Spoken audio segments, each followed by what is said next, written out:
అందరికీ నా నమస్కారాలండి. స్టడీ అండ్ కమ్యూనికేషన్ స్కిల్స్ ఏవైతే ఉన్నాయో అవన్నీ కూడా డిస్కస్ చేయబడి ఈ యొక్క ప్లేలిస్ట్‌లో అయితే పొందుపరచబడ్డాయి. దయచేసి గమనించండి. అలానే పాఠ్యాంశాలన్నీ ఇప్పుడు మనం 'I am sorry the 3 hardest words to సే' యొక్క నోట్స్ అయితే చెప్పుకోబోతున్నాం. దానికి సంబంధించి పూర్తిగా పాఠ్యాంశం అంతా కూడా చెప్పుకోవడం జరిగింది. కొంచెం పెద్ద లెసన్ అది. దయచేసి గమనించండి. అట్లానే 'హౌండ్ ఆఫ్ బాస్కర్విల్లీ' 8 చాప్టర్స్‌గా ఉంది. అవన్నీ కూడా డిస్కస్ చేయబడింది. ఇక చాప్టర్ 1, చాప్టర్ 2, చాప్టర్ 3, చాప్టర్ 4 ఇయన్నీ కూడా చాప్టర్ 8 వరకు అన్నీ కూడా కవర్ చేయబడినాయి. అట్లానే క్యారెక్టర్ స్కెచెస్ అయన్నీ కూడా డిస్కస్ చేయబడినాయి. దయచేసి గమనించండి. ఇప్పుడు మనం యూనిట్ 2కి సంబంధించి 'ఐ యామ్ సారీ' అంటే నన్ను క్షమించండి. తెలుగులో 2 పదాల పదమే. కానీ ఇంగ్లీష్‌లో వచ్చేసి 3 పదాలనమాట. 'I am sorry'. చాలా చాలా కష్టం అనమాట మనుషులు ఈ పదాన్ని వాడడం. సారీ అండి అని చెప్పడం. ఎందుకు అంటే వాళ్ళ ఇగో అడ్డం పడుతుంది. అండ్ వాళ్ళ యొక్క వ్యక్తిత్వం అనేది చెప్పనివ్వదు. నేను తప్పు చేయలేదు. తప్పు చేశాను నీ ముందు ఒప్పుకోవాల్సిన అవసరం లేదు అన్నట్టుగా ఉంటుంది. అయితే ఇక్కడ డెస్మండ్ టూటు ఏం చెప్తున్నాడంటే 'ఐ యామ్ సారీ' యొక్క విభిన్న కోణాన్ని ఆవిష్కరించబోతున్నాడు ఈయన. Desmond Tutu was a famous leader from south Africa. South ఆఫ్రికాలో ఈయన చాలా ప్రసిద్ధి చెందినటువంటి లీడర్. 1984లో ఈయనకి నోబెల్ శాంతి బహుమతి రావడం అయితే జరిగింది. ఈయన చాలా kind man and Brave man కూడా. చాలా ధైర్యం కలిగినవాడు. అహింసతో ఏదైనా సాధించొచ్చు. అట్లానే పోరాటం, అహింసతో పోరాటం చేయాలని కూడా ఆయనైతే పేర్కొనడం జరిగింది.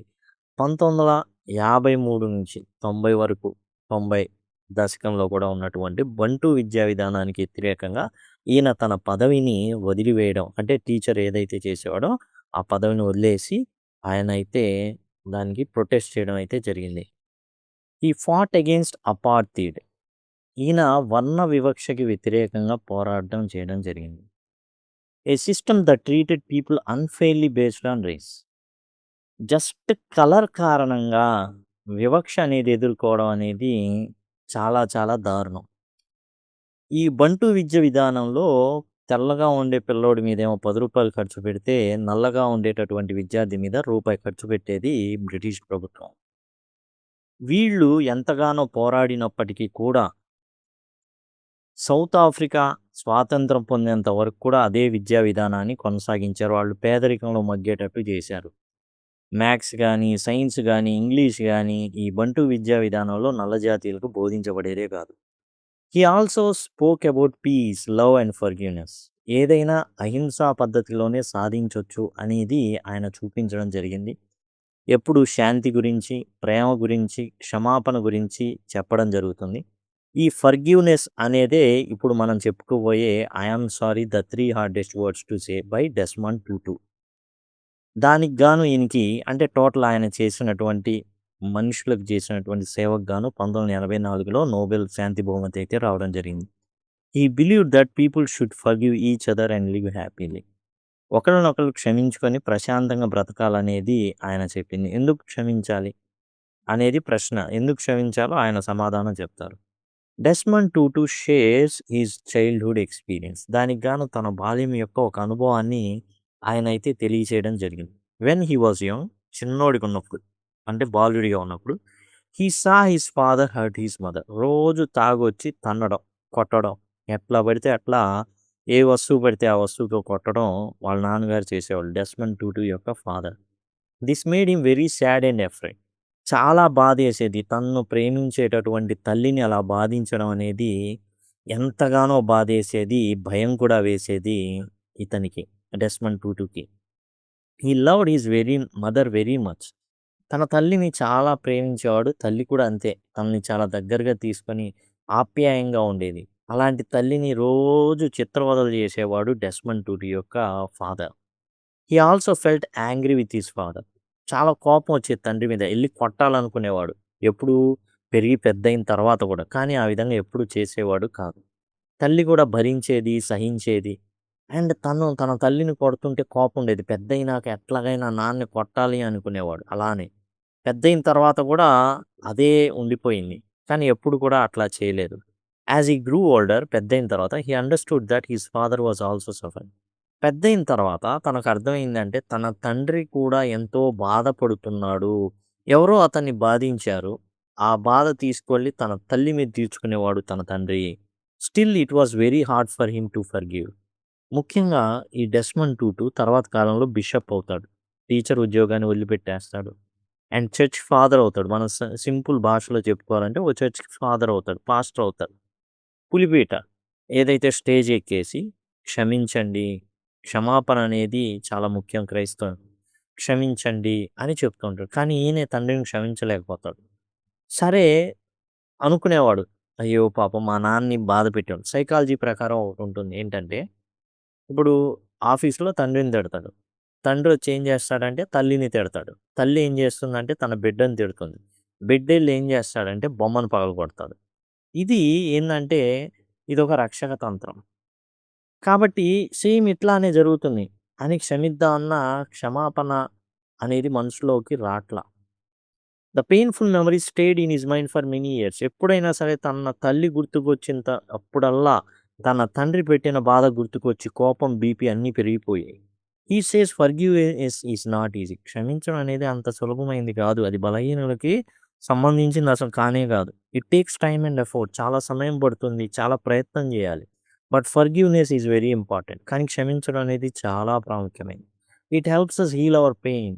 మనల్ని బాగు చేసుకోవడానికి చాలా అవసరమైనది. ఏంటది? క్షమాపణ. ఇతరులని క్షమించడం అనేది. మన కోసమే జేసేది. వాడి కోసం జేయడం గాదు. It gives us peace. మనకు మనశ్శాంతి ఉంటుంది. లేకపోతే ప్రతిసారి వాడి గురించే ఆలోచించడం ఏంది మనం? వాడి గురించి బీపీ పెంచుకోవడం ఏంది మనం? ఒకసారి జేశాడు, 2 సార్లు జేశాడు. అయినా అంతటితో చాలు. ఆ నష్టం చాలు. ఇంకా నష్టం ఎంతకాలం? We should not wait for others to say sorry. వాడు నన్ను బాధ పెట్టాడు గాబట్టి వచ్చి నాకు క్షమాపణలు జెప్పాలి. అప్పుడు మాత్రమే క్షమిస్తా. లేదా వాడొచ్చి నా కాళ్ళు పట్టుకోవాల. అప్పుడు గాని క్షమిస్తా. లేదా వాడు ఏదైతే నాది పోగొట్టాడో అది తీసుకొచ్చి ఇస్తేనే క్షమిస్తా. చూడండి we should forgive for our own happiness. మన సంతోషం కోసం పక్కనోడిని క్షమించాలి. లేకపోతే దానివల్ల మనకు కలిగేటటువంటి అపాయమే ఎక్కువ. క్షమాపణ అనేది ఇచ్చేవాడి మీద ఆధారపడి ఉంటుందే తప్ప తీసుకునేవాడి మీద గాదు. తీసుకునేవాడి అర్హత మీద గాదు. వాడేదో చేస్తేనే మనం క్షమిస్తామనే దాని మీద గాదు. హి also explain that revenge does not hurt. చాలామంది అనుకుంటారు వాడు నాకు జేసినట్టే నేను వాడికి జేస్తాను అని అనుకుంటారు. Hurting others will not reduce our pain. మన బాధని ఇతరులను బాధించడం ద్వారా ఆ పెయిన్ అనేది పోదు. చాలామంది అనుకుంటారు నేను మోసపోయాను కాబట్టి నేను గూడా అందరిని ఇలా మోసం జేస్తా ఉంటా అలా అని. నేను మోసపోయానుగా నేను అంతే జేస్తా అనుకుంటాం. ఇంకోడు మంచోడు బలవంతుడు ఏమనుకుంటాడంటే నేను మోసపోయాను గాబట్టి ఇంకెవరిని నేను ఇలా మోసం చేయకూడదు. ఇలా ఎవడు బాధపడకూడదు అనేది ఇంకో స్టేజ్. దీన్ని అరికడతానో దానికై ఎంతకైనా దూరంగా ఎళ్తాననేది బలవంతుడి లక్షణం. Only forgiveness can bring true peace. ఏదైతే క్షమాపణ ఉంటుందో అదే నిజమైన శాంతిని మనలోకి తీసుకురాగలదు. As a father he learn to forgive his children again and again. గుర్తుకొస్తుంది తండ్రి అవుతాడు ఇతను. పెళ్లి చేసుకుంటాడు. డెస్మండ్ టూటు తండ్రి అవుతాడు. తన పిల్లలు తనని ఎంతగా ఇబ్బంది పెడతారంటే నిద్రపోతుంటాడు. కెవ్వు కేకని వేస్తాడు. నిద్ర లేస్తాడు. అండ్ నిద్ర పట్టదు తర్వాత. అండ్ పొద్దున్నే ఆఫీస్‌కి వెళ్ళాలి. పొద్దున్నే పనులన్నీ చేయాలి. చికాకనేది ఎప్పుడు ఉంటానే ఉంటది. ఆ నిద్రలేమనేది ఉంటానే ఉంటది. అండ్ మొహంలో కనబడుతూ ఉంటుంది. ఎవడైనా వచ్చి గట్టిగా కొంచెం ఏదైనా తన పరిధికి మించి కొంచెం గట్టిగా అరిసినా, లేకపోతే వాడు చికాకు పెట్టినా వాడి మీద అరవడం, కేకలేయడం ఇయన్నీ ఉండేయి. He understood that everyone makes mistakes. ఇప్పుడు ఆ పిల్లోడిది తప్పని వాడిని శిక్షిద్దామా? లేదు. వాడు పిల్లోడు. ఏం తెలీదు వాడికి. వాడు పాపం వాడికి లాంగ్వేజ్ రాదు. గట్టిగా కేకలేసి ఏడవడమే వచ్చు. దాని ద్వారా ఏం జరుగుతుంది? ఇతని నిద్ర భంగం కలుగుతుంది. అయినా క్షమిస్తాడు. నిద్ర లేకపోయినా, నిద్ర పోకపోయినా నిద్ర పట్టదిక. ఏం చేసేదేం లేదు. దానివల్ల తప్పులు చాలా జరుగుతాయి పనిచేసే స్థలాల్లో. అయినా పిల్లోడులే పసిపిల్లోడు వాడికేం తెలుసు? వాడి మీద మనం కసి తీర్చుకుంటామా? Children learn through their mistakes. పిల్లలు తప్పులు చేసి దాని ద్వారా నేర్చుకుంటారు. కాబట్టి మనుషులు కూడా అంతే. మనుషులు కూడా పిల్లల్లాంటోళ్ళు అంతే. క్షమించేద్దాం. He learn. He also felt guilty because he did not talk to his father before he died. చూడండి ఇతను యాక్చువల్‌గా ఈ బంటు విద్యా విధానం ఏదైతే ఉంటుందో దాని ఎఫెక్ట్ పిల్లల మీద పడకుండా, ఆ బ్రెయిన్ వాషింగ్ అనేది పిల్లల మీద ఉండకుండా ఎలీస్ అనే ప్రాంతంలో ఉంటాడండి. డెస్మండ్ టూటు. ఎలీస్ అనే ప్రాంతం నుండి అండ్ స్వాజిలాండ్ అనే దేశానికి వెళ్ళాలి. మధ్యలో క్రూగర్స్ రూప్ అనేటటువంటి ప్రాంతం ఉంటుంది. అక్కడ తల్లిదండ్రులుంటారు. ఆళ్ళ ఫాదర్ ఉంటారు మెయిన్. ఇతను ఇట్లా వెళ్ళి దించేసొచ్చి ఇక్కడ రెస్ట్ తీసుకోవడానికున్నప్పుడు ఒకరోజు వాళ్ళ నాన్నగారు "అయ్యా! నేను నీతో మాట్లాడాలనుకుంటున్నాను." "నాన్న నాకు చాలా తలనొప్పిగా ఉంది. అండ్ బాగోలేదు. నేను నిద్రపోవాలి. పొద్దున్నే లేసి మాట్లాడుకుందాం" అంటాడు. పొద్దున్నే లేస్తారు. తన భార్య వాళ్ళ అమ్మగారి ఇంటికి బయలుదేరతారు.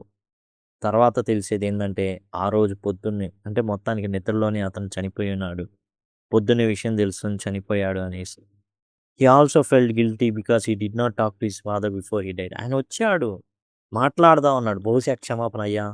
నేను నాకు నేను చాలా తప్పు చేశాను మీ అమ్మని కొట్టి అని అంగీకరిస్తాడేమో! దాంతో నా బాధంతా పోయిద్దేమో అనుకుంటాడు. కానీ వినలేదు. ఎందుకంటే మాట్లాడదాం అనుకున్నాడు గానీ ఛాన్స్ ఇవ్వల. అయ్యయ్యో! ఛాన్స్ ఇయలేదే మా నాన్న చివర ఏదో మాట్లాడాలనుకున్నాడే అనేటటువంటి అపరాధ భావన అతన్ని పీడిస్తుందనమాట. అంతేగాదు ఇప్పుడు తండ్రి చచ్చిపోయాడు. కోపం చచ్చిపోవాలి గదా! 'టూలో ఉన్న నా తల్లిని బాధ పెట్టాడని కోపం చచ్చిపోదది. ఎందుకుంది ఇంకా నా తండ్రి చనిపోయాడు. ఇంకా అంతకన్నా రివెంజ్ అంతకన్నా ఇంకేం గావాలి? కానీ ఉంది. దాని మాటునే దాగున్న ఇంకొక కోపం దాగుంది. నువ్వు నీ తల్లిని కాపాడుకోలేకపోయావు. నువ్వు నీ తల్లిని కొడుతూ ఉంటే చూస్తూ ఉండిపోయావని తన మీద తనకే కోపముంది. అందుకని ముందు తనను తాను క్షమించుకుంటాడు. పసిపిల్లోడిని తలా తండ్రున్నాడు. ఎన్నో బాధలు పెట్టారు. వచ్చి ఇంట్లో బాధ పెట్టేవాడు. క్షమించెను. అప్పుడు తనకు మనశ్శాంతి కలుగుతుంది. ముందు తనను తాను క్షమించుకుంటాడు ముందు. తర్వాత ఆ చేసినవన్నీ గూడా ఆ తండ్రిని గూడా క్షమిస్తాడు. అప్పుడు మనశ్శాంతొస్తుంది తనకి. The lesson teaches that no one is perfect. ప్రతి ఒక్కళ్ళు ఇక్కడున్నోళ్ళు ఎవ్వడు గూడా 100% కరెక్ట్ కాదు. Everyone makes mistakes. ప్రతి ఒక్కడు తప్పులు జేస్తాడు. ఏ నుంచి బికెళ్ళే క్రమంలో ఒక తప్పు జేస్తాడు. అది కరెక్ట్ చేసుకుంటాడు. బి నుంచి సికెళ్ళే క్రమంలో ఇంకో తప్పు జేస్తాడు.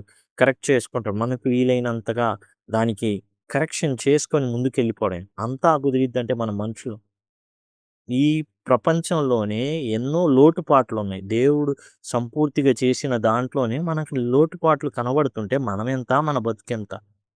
Saying I am sorry is very difficult.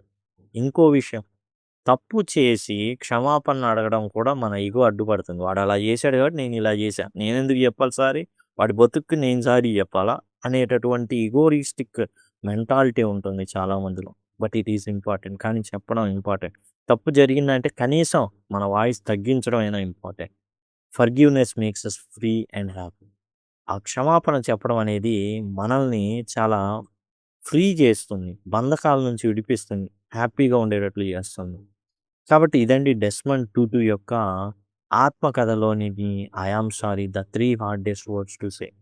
క్షమాపణలు కోరుకోవడం అనేది చాలా చాలా కష్టమైన విషయం.